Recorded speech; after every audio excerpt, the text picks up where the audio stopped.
In order to run an electrophoresis gel, you're first going to have to learn how to pour a gel. Today, I'm going to show you 3 different methods of gel pouring so that you can find the one that works best for your lab or classroom. Our methods will use GelGreen Agarose Tabs, blueGel Agarose Tabs, or Agarose Powder. In each example, we're going to be making 1-2% Agarose gel. Before pouring your gel, you want to set up your gel casting platform. Place the clear gel tray into the white casting platform. Place the comb in the notches of the platform at the end of the gel tray. For new users, we recommend placing the larger 9-well side of the comb facing down. If you need more wells in your gel, you can add a second comb to the second set of notches. Now that the casting platform is set up, we can make our gel. GelGreen Agarose tabs are the simplest and fastest way to pour gels. Each tab includes the agarose, buffer, and GelGreen stain needed for 1-2% agarose gel. All you need to do is add water, melt, and pour. To cast a 2% gel, add 1 GelGreen Agarose tab to 20 milliliters of distilled water in a container with at least 100 milliliters capacity. You can adjust these volumes to cast any desired gel percentage. Swirl until the tab breaks up. Heat in a microwave for 45 seconds or until it boils and the solution is transparent.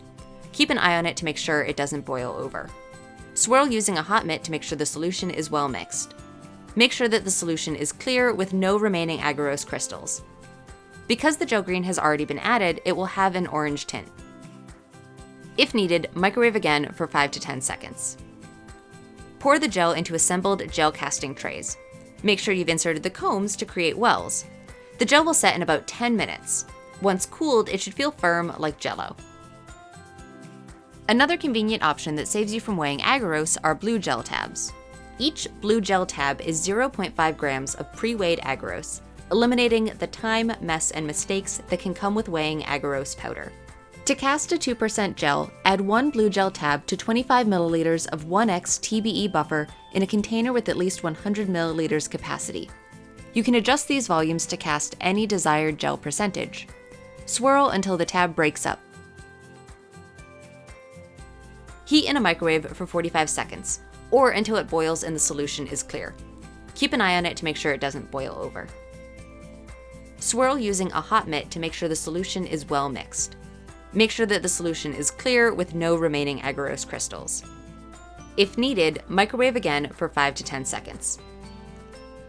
Add 1 microliter of GelGreen DNA stain for every 10 milliliters of gel.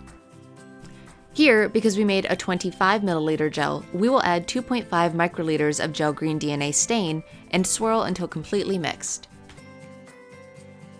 Pour the gel into assembled gel casting trays. Make sure you've inserted the combs to create wells. The gel will set in about 10 minutes. Once cooled, it should feel firm like Jell-O. Using Agarose powder is the traditional way to pour gels. For a 2% gel, we will use 0.2 grams of agarose for every 10 milliliters of buffer. Because we want to make a single 20 milliliter gel, we will measure out 0.4 grams of agarose powder. Add the agarose to 20 milliliters of 1x TBE buffer in a container with at least 100 milliliters capacity. Heat in a microwave for 45 seconds, or until it boils and the solution is clear. Keep an eye on it to make sure it doesn't boil over. Swirl using a hot mitt to make sure the solution is well mixed, and make sure that the solution is clear with no remaining agarose crystals. If needed, microwave again for 5 to 10 seconds. Add 1 microliter of GelGreen DNA stain for every 10 milliliters of gel. Here, because we made a 20 milliliter gel, we will add 2 microliters of GelGreen and swirl until completely mixed. Pour the gel into assembled gel casting trays. Make sure you've inserted the combs to create wells. The gel will set in about 10 minutes. Once cooled, it should feel firm like Jell-O. And that's it. Now you're ready to remove the combs and load your gel into your electrophoresis box. You will need an additional 40 milliliters of 1x TBE running buffer for each gel you want to run. To learn more about GelGreen Agarose tabs and other gel electrophoresis supplies, you can visit miniPCR.com.